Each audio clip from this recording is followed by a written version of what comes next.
때때로 우리들에겐 거룩한 목표가 있습니다. 2025년의 시작이 엊그제 같은데 벌써 오늘이 마지막 주일 예배를 드리고 있습니다. 신앙생활을 하다 보면 가끔은, 매번은 아니지만 거룩한 목표가 생길 때가 있습니다. 특별히 신년을 시작하면서 대부분의 그리스도인들은 거룩한 목표를 하나씩 마음에 잠겨두기도 합니다. 예수님처럼 살고 싶다는 욕망이 하나씩 생기는 거예요. 새해에는 반드시 예수님처럼 살고 싶기도 하고, 예수님처럼 신앙의 패배자가 아닌 모습을 벗어나서 신앙의 승리자가 되기를 바라는 마음을 우리가 다 한두 개는 가지고 있습니다. 이러한 거룩한 목표가 아예 불가능하다면 시도조차 하지 않겠지만 예수님은 분명히 우리들에게 이렇게 말씀하셨습니다. 요한복음 14장 12절입니다. 시작.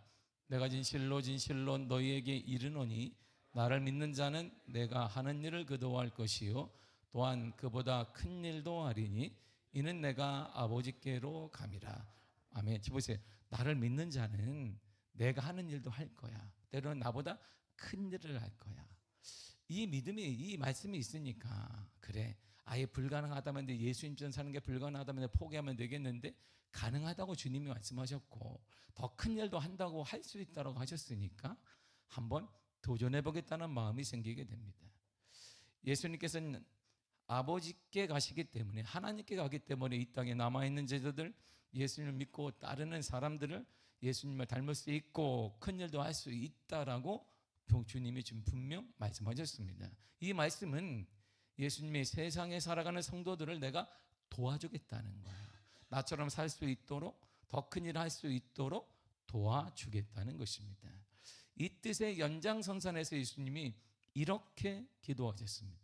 요한복음 17장 11절입니다. 시작. 저는 더 이상 세상에 있지 않겠지만 이 사람들은 계속 세상에 있습니다. 그리고 저는 아버지께로 갑니다. 거룩하신 아버지, 아버지께서 제게 주신 아버지의 이름으로 저들을 지켜주셔서 우리가 하나인 것 같이 그들도 하나가 되게 하여 주십시오. 아멘.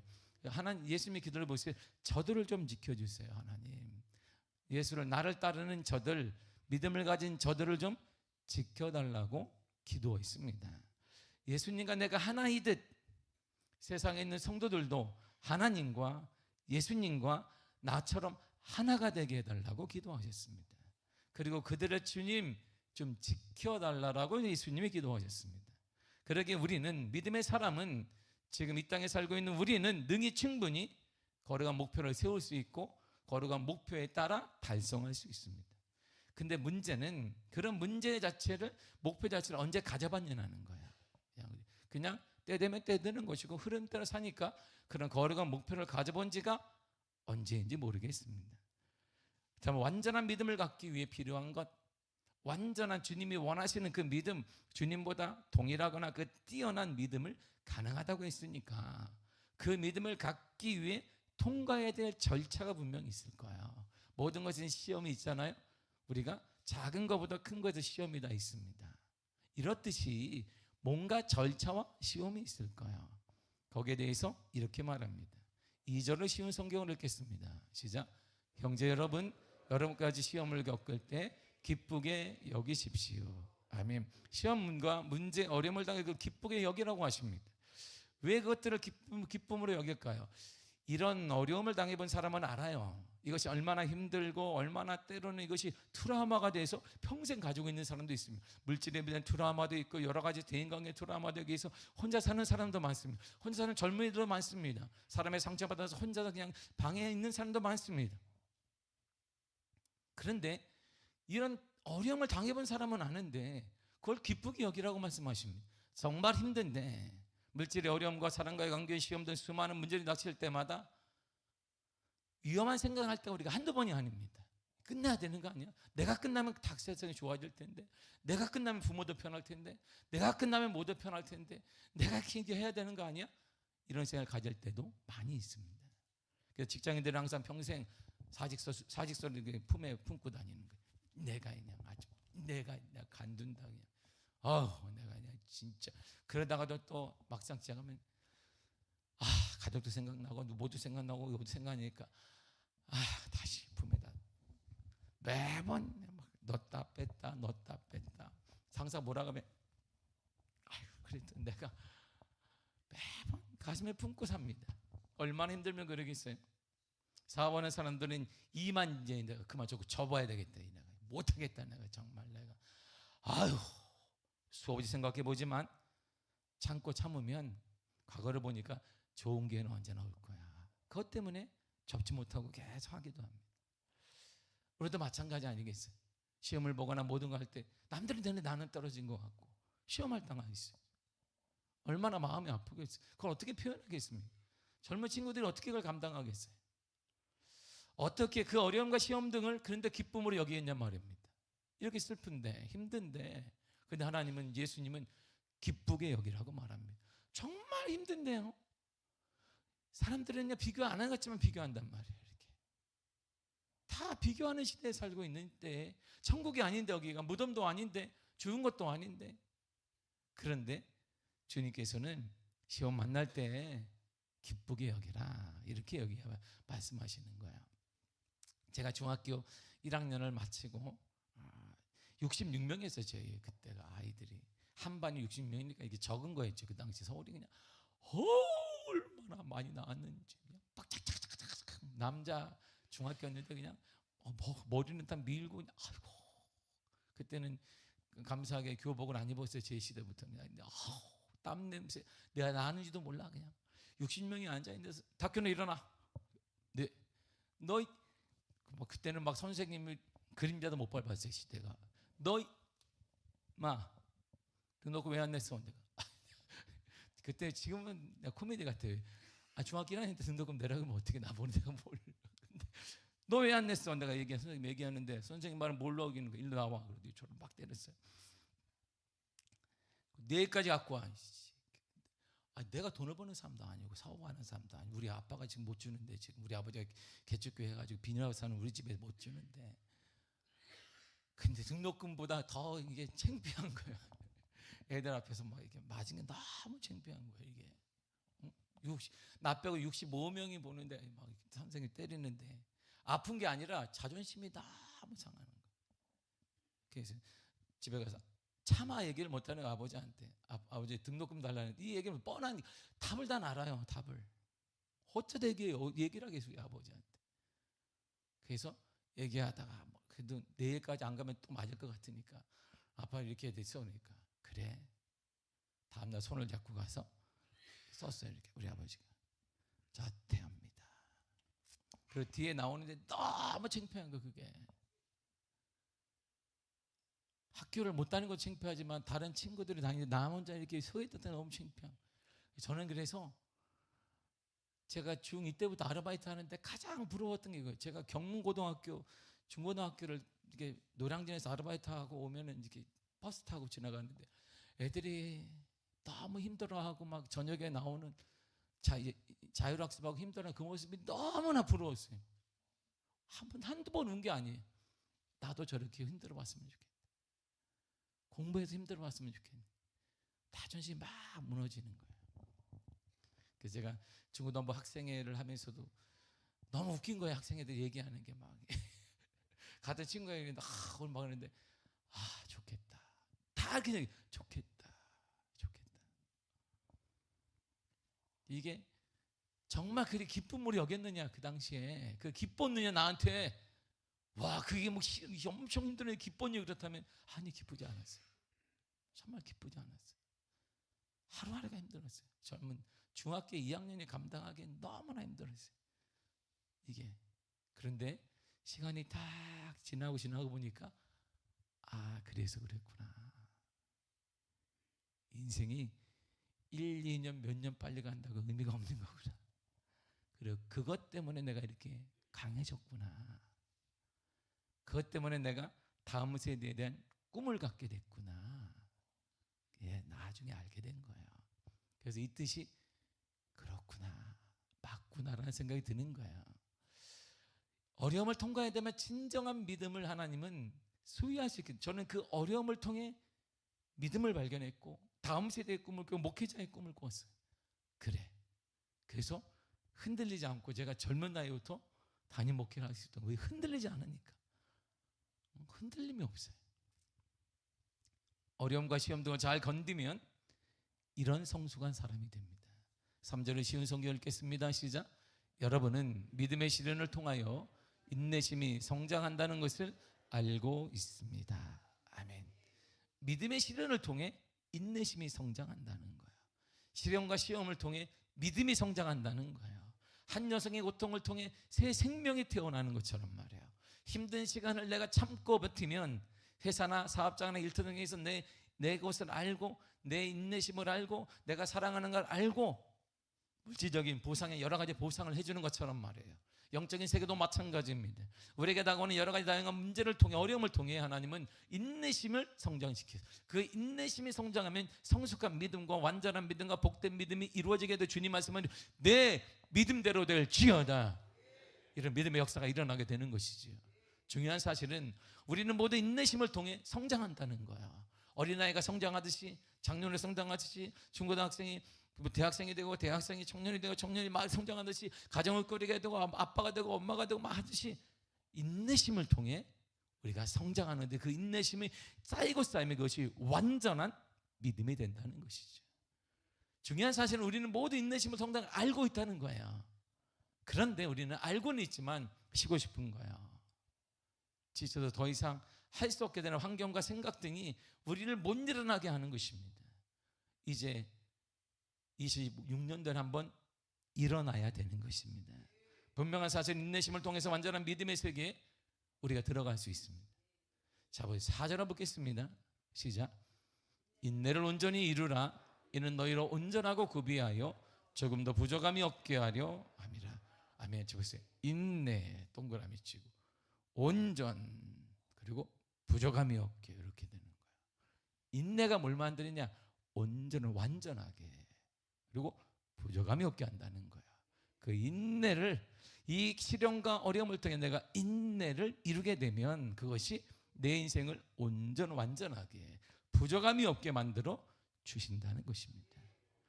완전한 인내심을 가지고 견뎌야 됩니다. 그 견딤이 우리를 완전하고 성숙한 사람으로 만들어줍니다.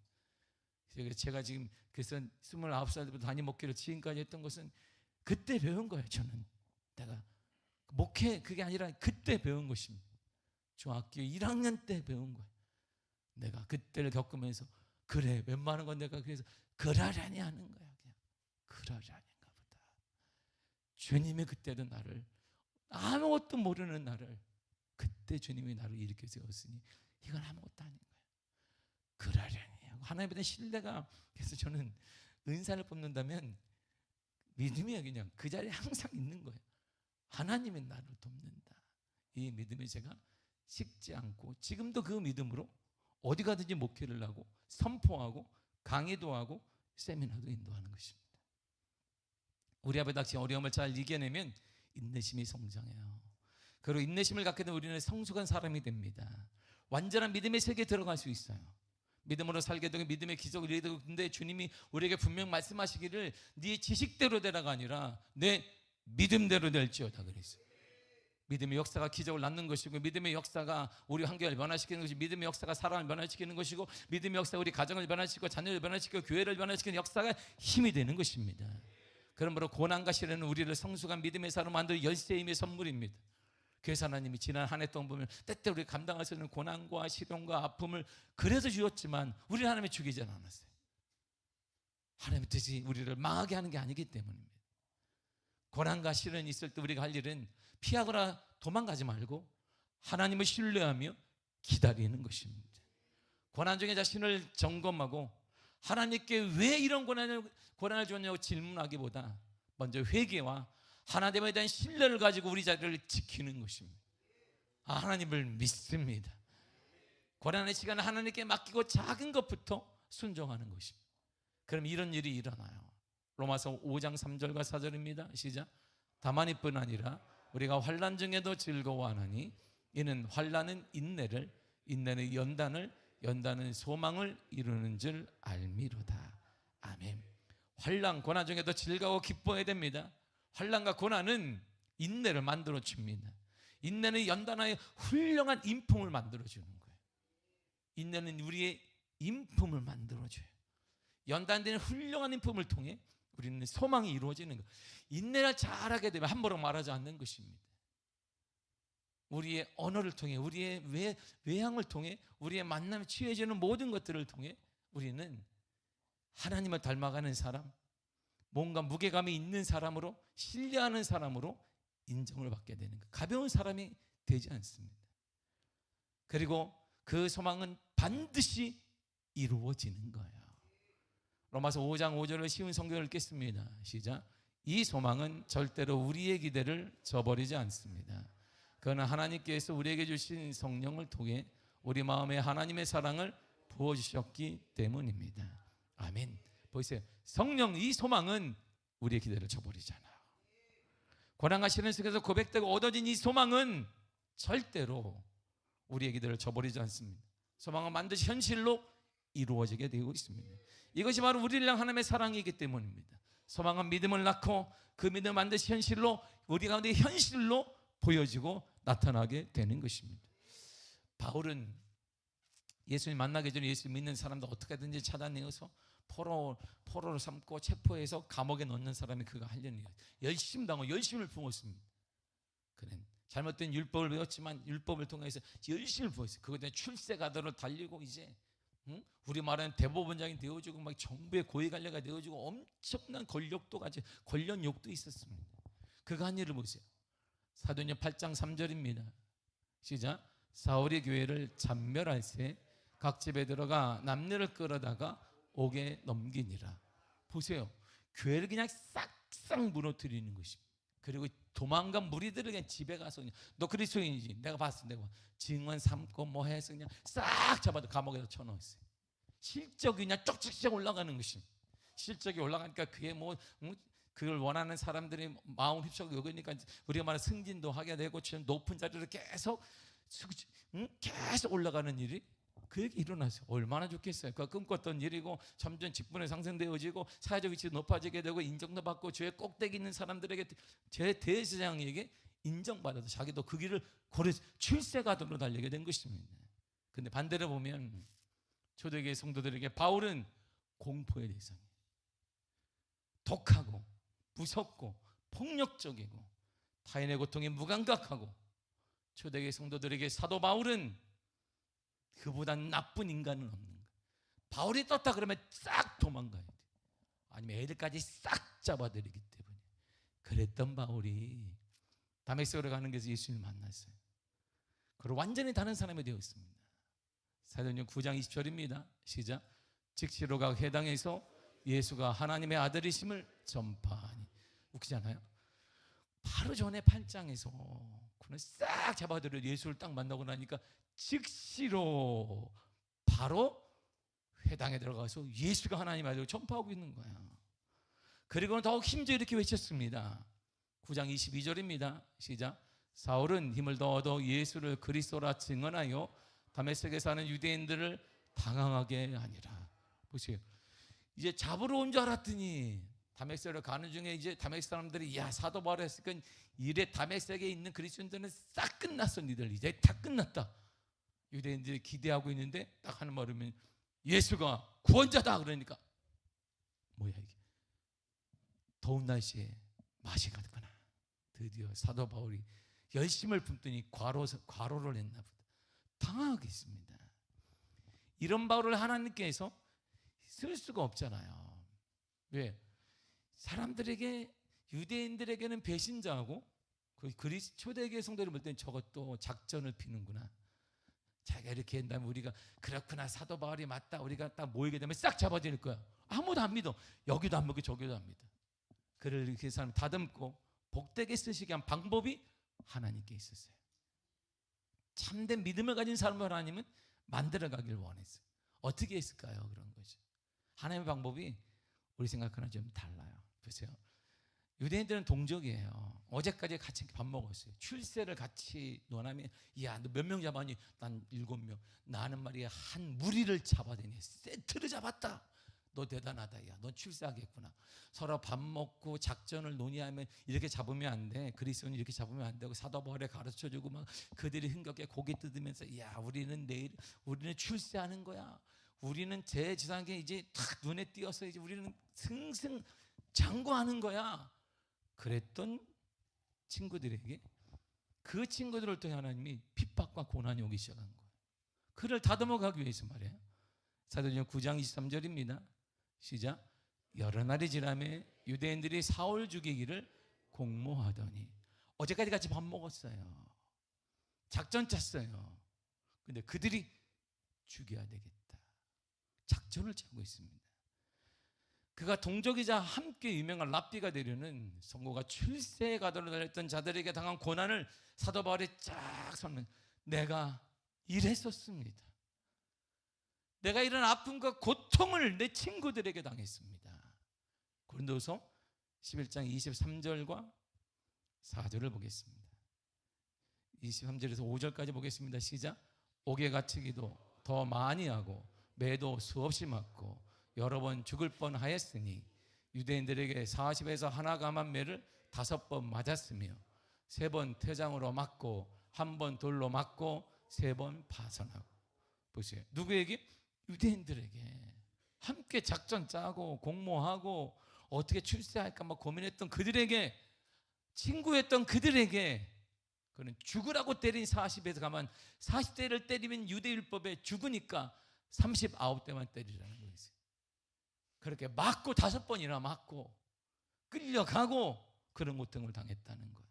그래서 더 슬픈 것은 고린도서 11장 27절 이렇게 말합니다. 시작. 자지 못하고 줄이며 목마르고 여러 번 굶고 춥고 헐벗었노라. 사도 바울은 부자예요. 아빠가 상업을 하는 사람이에요. 아빠가 그냥 사업가입니다. 그냥 돈이 철철 넘치는 사람이에요. 그런데 줄이고 목마르고 굶고 헐벗고 입을 것도 없이 했다는 거야. 왜 그랬을까요? 하나님의 사람을 통해, 친한 사람들을 통해, 함께 공부하며 함께 꿈을 꾸었던 사람들을 통해 고난받게 했습니다. 철저히 사람을 통해 사도 바울이 뭘 깨달았을까요? 성숙된 거야. 오직 예수 외에는 믿을 자가 없는 거야. 내 소망은 예수 외에는 없다는 것을 뼈저리 느끼는. 그래, 예수 외에는 소망이 없지.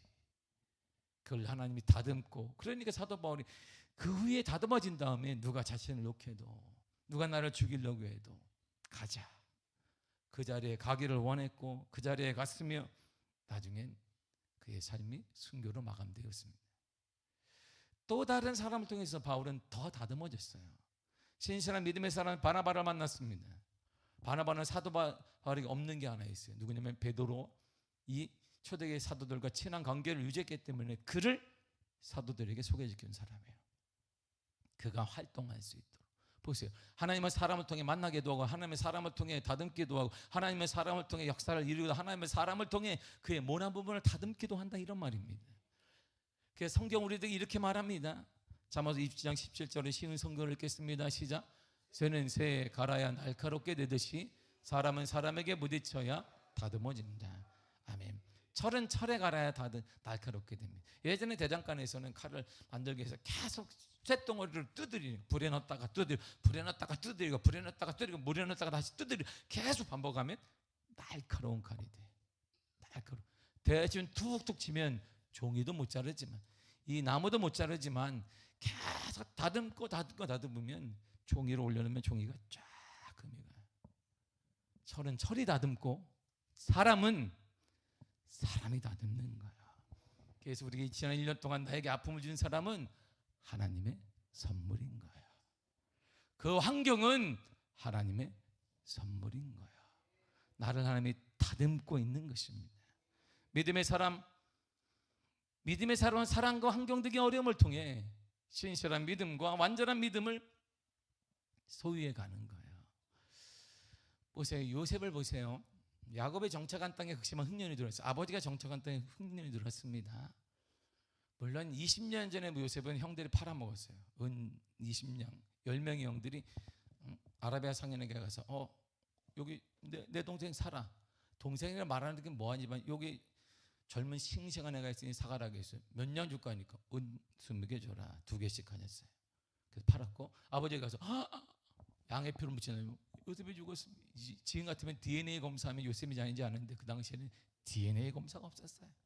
그러니까 모르니까 그냥 가장 사랑했던 라헬을 통해 얻은, 야곱이 가장 사랑했던 라헬을 통해 딱 두 아들을 얻었는데 바로 요셉과 베냐민인데 요셉이 죽었어요. 그러니까 큰 충격을 받았습니다. 그리고 그 다음부터는 이제 베냐민 하나 남았으니까 베냐민만 품고 있는, 어디도 못 가. 아빠가 품고 있는 거. 얘는 절대 못 가. 쉽게 말하면 학교도 아빠가 같이 가고 옆에 옆자리에 앉아 있고, 애들 때릴까 봐 같이 가고, 뭐 그렇게 키운 거예요. 그런데 요셉이 죽은 줄 당연히 알았고 그랬는데 20년 후에 흉년이 들었어요. 야곱이 정착한 땅에. 그래서 먹을 것이 없어지니까 소멸주하니까 이집트에 먹을 게 많다는 거야. 그래서 그 문제를 해결하기 야곱의 아들들이 식량을 구하러 갔습니다. 10명의 형들, 야 갔다 와라니까 10명이 예 아버지 저희들이 사오겠습니다. 전혀 예기치 못한 일이 일어났습니다. 그곳 이집트에서 애굽의 총리가 되어서 온 땅을 다스리고 지배하고 있는 자가 바로 동생 요셉이었어요. 그런데 20년이 지나니까 때깔이 다르잖아요. 자신들은 그을렸지만 요셉은 그냥 피부가 반짝반짝반짝한 거예요. 왜? 갈 때마다 그냥 이게 탁 햇빛에 나가면 이게 양산 써주는 사람이 탁 따라다니는 거예요. 이렇게 탁. 그러니까 그냥 얼마나 잘 먹었겠어. 그냥 바르고 막 이렇게 그랬어요. 그러니까 때깔이 다르니까 요셉인지 생각도 못했던 거예요. 요셉은 자신을 딱 보자마자 몰라보는 형들을 단번에 알아봤습니다. 그리고 그들에게 정탐꾼으로 몰았어요. 우리를 정탐하러 왔지? 아닙니다. 아버지가 이거 동생 데려와. 그럼 내가 믿겠다고 베냐민을 데려오라. 왜일까요? 베냐민이 자기 친동생이야. 육체적인 같은 엄마의 동생이니까. 12형제니까 요셉을 노예로 팔고 막내인 베냐민은 아버지 품에 계속 자랐어요. 그 중에 한 형제가 애굽에 내려왔다가 사울이 옥에 갇히기도 하고 결국 시몬을 남겨두고 나머지 9명이 고향으로 돌아가 아버지 설득을 합니다. 아버지 밥도 안 주고 우리에게 뭘 주었잖아. 이렇게 먹을 거 주었는데 전제가 뭐냐면 다음에 또 얻으러 가야 되는데 베냐민을 데려와야 된다. 아버지 절대 안 된다. 너희들 20년 전에 요셉을 데려가 죽었지 않느냐. 베냐민은 안 되는데 그럼 시몬도 죽고 우리도 또 식량을 구할 수 없습니다 하니까 베냐민을 넘겨줘요. 마흔이 다 된 요셉은 형들의 일로 마음이 녹는 듯한 아픔과 반가움이 있었어요. 요셉의 형들은 이 모든 요셉 가정을 보면서 자신들이 생각을 해봐요. 갑자기 20년 전에 이렇게 깨달은 거야. 이렇게 우리가 힘든 거 보니까 20년 전에 죄진 것 때문이다. 형들의 입이 모아졌어요. 창세기 42장 21절을 보겠습니다. 시작. 그들이 서로 말하되 우리가 아우의 일로 말미암아 범죄하였도다. 그가 우리에게 애걸할 때에 그 마음의 괴로움을 보고도 듣지 아니하였으므로 이 괴로움이 우리에게 임하도다. 아멘. 그때 꼬마에 했던 막내가 형들 나 버리지 마.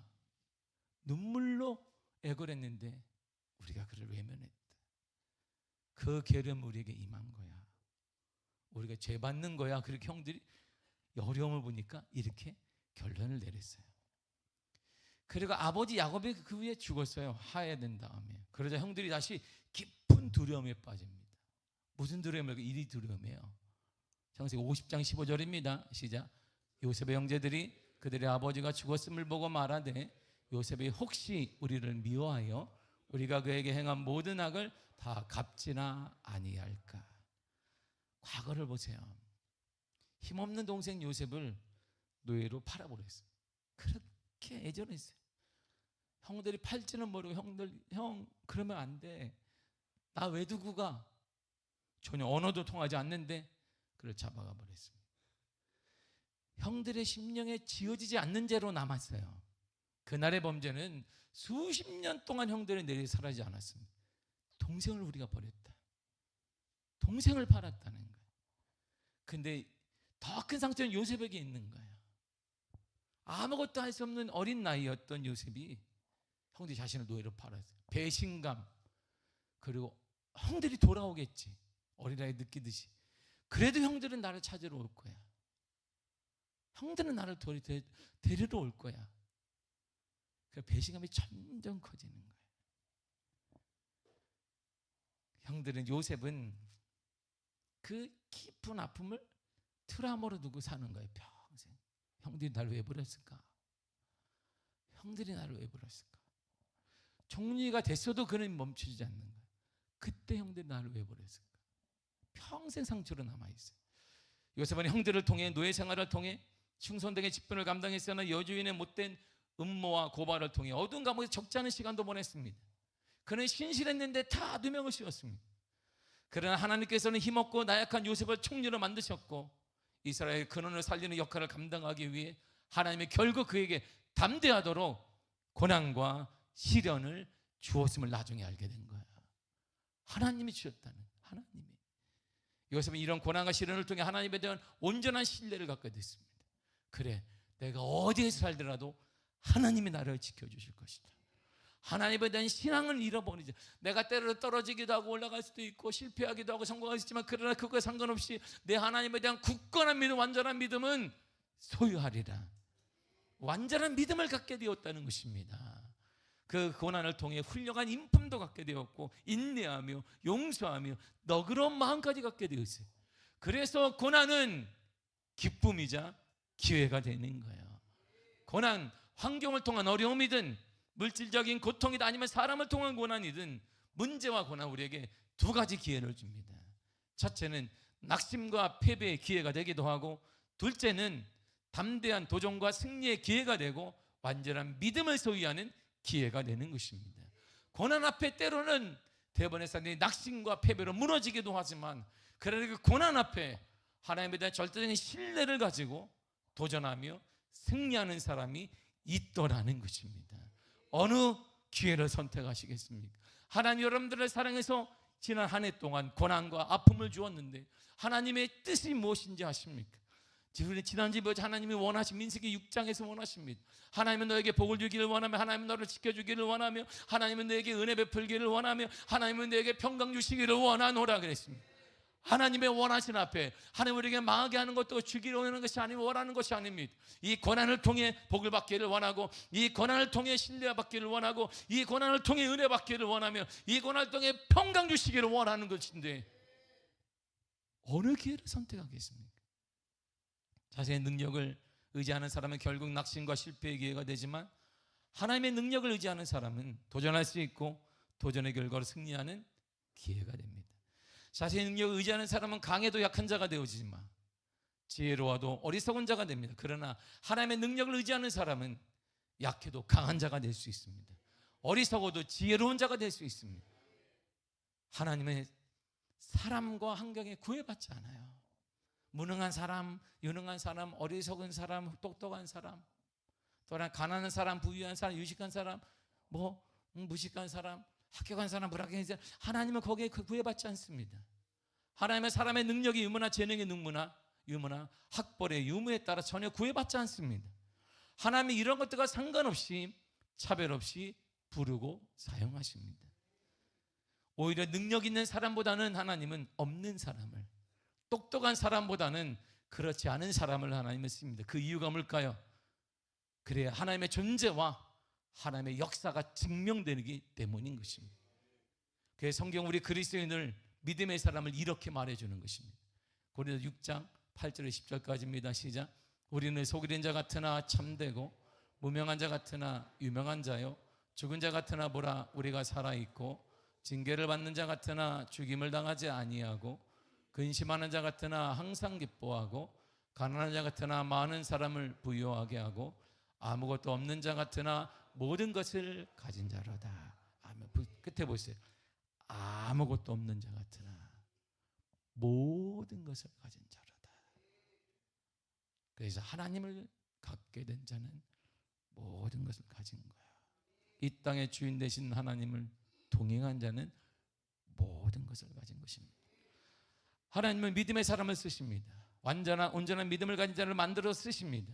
여러 가지 고난과 시험을 당할 때 우리는 이런 자세를 가져야 돼요. 다시 한번 우리 2절의 쉬운 성경을 읽겠습니다. 시작. 형제 여러분, 여러 가지 시험을 겪을 때 기쁘게 여기십시오. 그냥 일단 기쁘게 여기십시오. 일단 감사하시길 바랍니다. 그때는 이해하지 못하지만 시간이 지난 다음에 그렇구나. 제가 지금까지 다음 세대를 매번 우리 교육자들한테 늘 얘기, 당신들은 다음 세대 아니냐.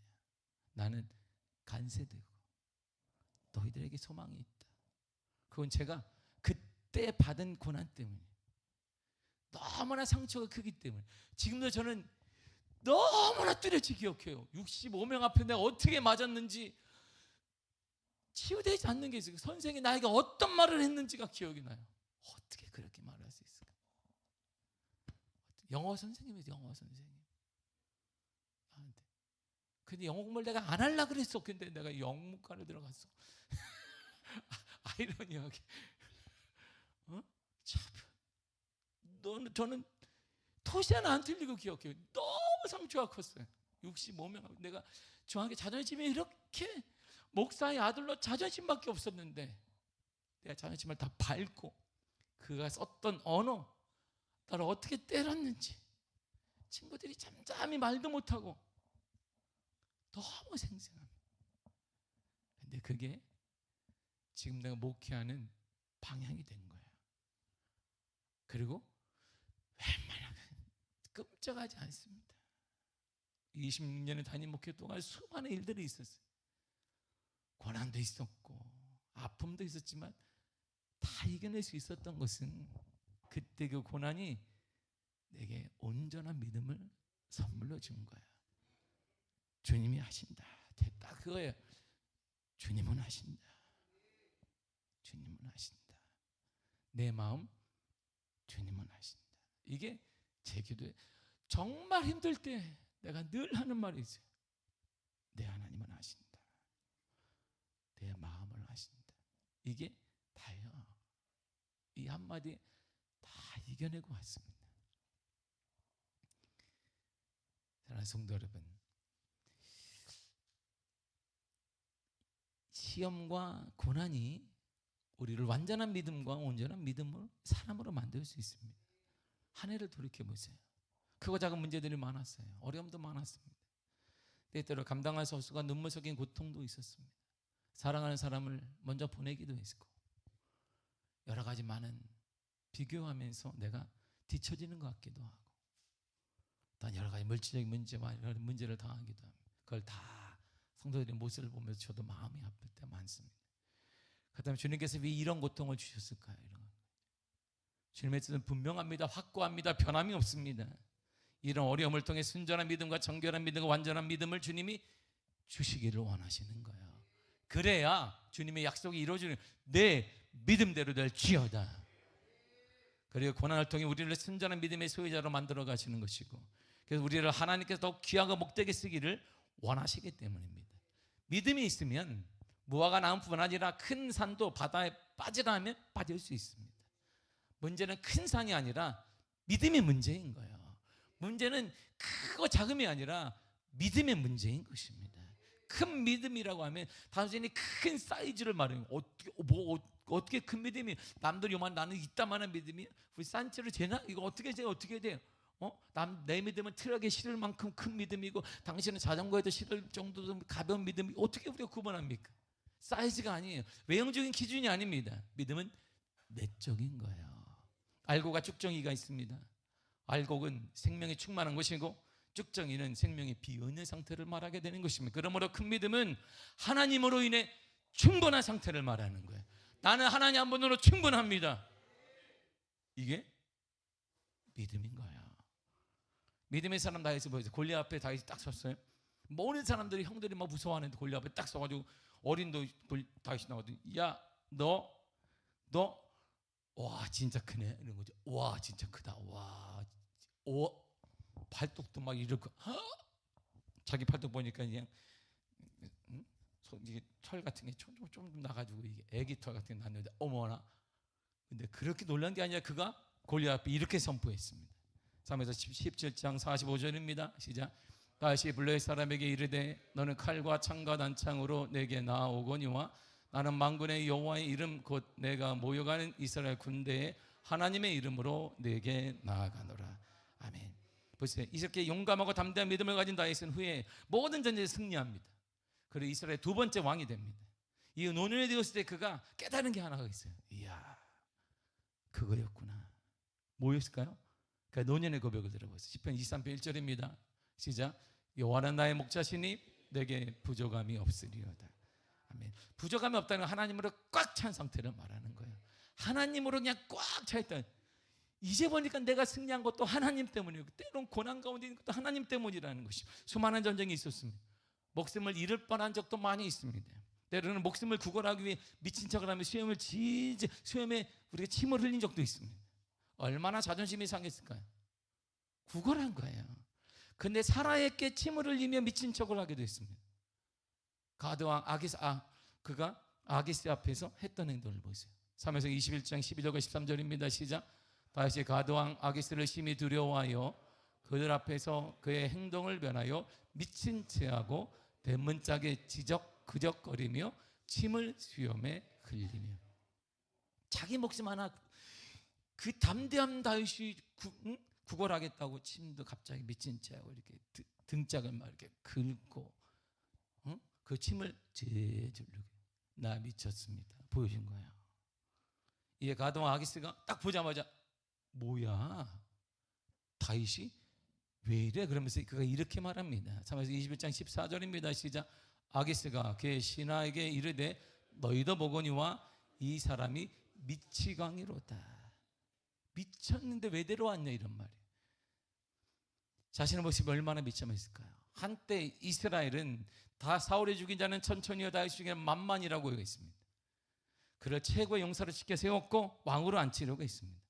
그런데 지금 목숨을 구걸하며 미친 채 하는 자신의 모습을 보면 그가 얼마나 낙담했게 자존심이 다 무너지는 것입니다. 이처럼 인생을 돌이보면 1년을 돌아 어려움이 많아요. 눈물도 있고 조마조마한 시간을 보내기도 합니다. 남편들의 자존심도 무너지기도 하고 같은 또래 친구들 보면서 자존감도 무너질 때도 있습니다. 그럼에도 우리 집은 여기까지 인도하셨습니다. 하나님의 은혜로 인도해 주신 것입니다. 어려운 고난 적지 않지요. 때로는 몸이 아프기도 하고 사랑하는 사람 멀리 보내기도 합니다. 근데 이런 모든 과정을 통해 하나님은 우리에게 신실한 믿음, 온전한 믿음, 완전한 믿음을 주시기를 원하시는 거예요. 우리를 죽이고자 함이 아니라 더 복된 삶을 이뤄내기 위해 하나님을 철저히 의지하는 믿음의 사람으로 만들어 가시는 것입니다. 그래서 제게 가장 큰 복이 뭐냐? 그때인 거야. 제가 이런 흔들리지 않는 믿음을 언제 가졌느냐? 그때 65명 앞에서 철저히 나머지 그 다음부터 아르바이트 이런 것 아무것도 아니에요. 내게 있어서 그런 것들은 중2 때부터 수많은 아르바이트 축에도 안 들어. 그런 건 제 기억엔 그때 트라우마가 아직도 너무 선명한 거예요. 65명 앞에서 내가 어떻게 맞고, 이게 제 사춘기 때 너무 큰 충격이었어요. 그 충격으로 공부에 힘들어서 경문고등학교 애들이, 중고등학교 애들이 버스를 같이 탔을 때 속으로 매번 울고 기도할 때도 울었습니다. 하나님, 나도 공부해서 피곤하고 싶어. 근데 내 몸은 아르바이트에서 피곤해. 아르바이트에서 조그만 애가 주인한테 욕먹고 가면서 인권도 없고 시간제가 어디서 주인이 주는 대로 주고 던지면 맞고 욕하면 듣고. 그런데 그 과정이 나를 여기까지 인도하신 거예요. 하나님을 의지하게 한 거예요. 내 믿음을 복되게 하신 거예요. 그래서 저는 하나님을 믿습니다. 아무리 경제가 힘들어도 나는 하나님의 부흥을 믿고 하나님의 돌보심을 믿는 거예요. 주님이 내게 말씀하시죠. 규노야, 내 믿음대로 될지어다. 저는 그래서 의심한 적이 없어요. 하나님을 의심한 적이 한 번도 없습니다. 하나님 우리를 죽이고자 함이 아니에요. 그래서 오늘 주님이 이렇게 우리에게 고백하는 거예요. 2절을 다시 한번 읽도록 하겠습니다. 시작. 형제 여러분, 여러 가지 시험을 겪을 때 기쁘게 여기십시오. 고난과 어려움과 슬픔을 기뻐할 것입니다. 이런 아픔을 통해 주님 우리에게 온전한 믿음을 주시기 때문이에요. 그리고 믿음의 역사, 믿음의 은혜를 경험할 수 있게 하십니다. 그리고 주님 우리에게 약속을 했어요. 이 약속을 꽉 잡으시고 하나님의 2006년도를 열어가시기를 바랍니다. 시편 121편 5절에서 8절입니다. 시작. 여호와는 너를 지키시는 이시라. 여호와께서 내 오른쪽에서 내 그늘이 되시나니 낮에 해가 너를 상하게 하지 아니하며 밤의 달도 너를 해치지 아니하리로다. 여호와께서 너를 지켜 모든 환난을 면하게 하시며 또 내 영혼을 지키시리로다. 여호와께서 너의 출입을 지금부터 영혼까지 지키시리로다. 아멘. 영혼까지 지키실 거야. 아무리 힘들어도 하나님은 여러분을 포기하지 않습니다. 그리고 지난 1년 동안 많은 고난이 있었지만 하나님 포기하지 않으셨고 내년도에도 하나님이 지켜주실 것입니다. 유다 아마사 때에 에돔과의 전쟁이 있었거든요. 이때 아마사는 수적으로 위를 점령하기 위해 타락한 이스라엘 왕에게 나 좀 도와달라 그랬어요. 그 말 딱 듣자마자 성경에는 놀랍게요 이름이 나오지 않아요. 어떤 무명의 한 사람이 가서 왕에게 딱 이렇게 말합니다. 정신 차려야 되겠다. 왕이 이름 누군지를 말하지 않아요. 그 믿음을 가진 한 사람이 왕에게 가서 이렇게 선포합니다. 역대 25장 8절을 보겠습니다. 시작. 하나님은 능히 돕기도 하시고 능히 패하기도 하시나이다. 하나님이 돕는데 왜 타락한 이스라엘의 손을 벌리느냐? 하나님이 당신을 돕는데 왜 거기에 손 벌리느냐? 왕이 그렇게 얘기한 거예요. 하나님을 의지하라 이런 말이야. 왕이요 하나님을 의지해야 되는데 왜 고난 앞에 손 벌리느냐? 다른 사람에게. 하나님이 당신을 지키려고 지금 옆에 있는데 왜 하나님의 손을 거절하느냐? 이렇게 말해요. 승리는 하나님께 있습니다. 이것이 사울의 아들 요나단이 블레셋과의 전투 중에 자신의 무기를 든 시종이 하나 있는데, 야 블레셋 진영으로 가자. 우리가 가서 그냥 싹 죽이자. 그러니까 우리 둘이요? 너랑 나랑 우리 둘이냐? 너랑 나랑 주님과 함께 가자니까. 아니 주님은 안 보이고 주님은 칼 든 것도 안 보이셨는데 우리 갔다간 개죽음 당합니다. 그러니까 너는 나를 따르라. 우리가 블레셋 진영으로 그냥 블레셋 군대가 엄청 많아. 거기를 우리가 갈 것이고 너와 나 하나님의 충분하다. 그렇게 얘기하니까 아멘 해야 되니까 그 친구 뭐라고 해서 죽자는 거지. 나보러 또 분명 내가 아는데 너 먼저 가라 그럴 거야. 나보러 가다가 나 죽으면 도망가려고 그러나 보다. 요나단과 시종 둘이 뭘 하겠어요? 두려워 떨어서 그걸 안 돼. 아니지 않을까요? 제가 암만 종이 돌아도 내 목숨은 내 것인데 그 둘이 가면 뻔한 개죽음인데 분명 나보다 네가 앞서가라 그럴 것이고 당신이 나 죽으면 도망가든지 할 것이고 나는 그냥 가만히 있다가 꼭 죽으면 어떻게 할까? 그러니까 시종에게 요나단이 이렇게 얘기했습니다. 사무엘상 14장 6절을 보겠습니다. 시작. 요나단이 자기의 무기를 든 소년에게 이르되 우리가 이 할례 받지 않은 자들에게로 건너가자. 여호와께서 우리를 위하여 일하실까 하노라. 여호와의 구원은 사람의 많고 적음에 달리지 아니하였느니라. 아멘. 자, 얘야, 하나님의 구원은 사람의 많고 적음, 우리 둘 저기 거기에 있지 않다. 구원은 하나님께 있는 거야. 우리 인생은 하나님께 있는 거야. 우리 앞날은 하나님께 있는 거야. 뒤처지는 것 같지만 하나님이 역전시키는 거야. 우리 사업은 하나님께 있는 거야. 우리 교회는 하나님께 있는 거야. 믿음을 블레셋 군인들이 있는 곳으로 뛰어들었어요. 그리고 거기서 혼란이 일어났습니다. 이렇게 일어났어요. 사무엘상 14장 20절입니다. 시작. 블레셋 사람들이 각각 칼로 자기의 동무들을 침으로 크게 혼란하였더라. 둘이 갔더니 하나님이 대군이 오는 것처럼 여기서 이들이 막 이렇게 하니까 서로 자기들끼리 살상하는 일이 일어났습니다. 하나님의 정치를 혼란에 상관없습니다. 경제 어려움에 무관하십니다. 인간적인 방해와 시기 등과 무관하십니다. 하나님은 그럼에도 우리를 지켜주셨습니다. 여기까지 오게 하셨습니다. 이제 우리가 할 일은 단 하나입니다. 하나님에 대한 순전한 믿음을 가지고 온전한 믿음을 지키고 이 믿음으로 감사하며 새로운 한 해를 열어가시기를 바랍니다. 혼란과 고통과 눈물 속에도 우리 주님은 여기까지 인도하여 주셨습니다. 그리고 주님은 이후로도 영원토록 여러분을 지켜주실 것입니다. 그 순전한 믿음, 이 순전한 믿음으로 26년도가 활짝 열려지기를 바랍니다. 여러분의 해가 되기를 바랍니다. 여러분의 자녀들의 해가 되기를 바라고, 여러분의 기업의 해가 되기를 바라며, 여러분의 가정과 가문의 해가 되기를 바라고, 우리 미아교회가 반드시 될 줄 믿습니다. 이것이 하나님이 우리를 향한 뜻입니다. 믿음으로 감사하시기를 간절히 축복합니다. 기도하겠습니다.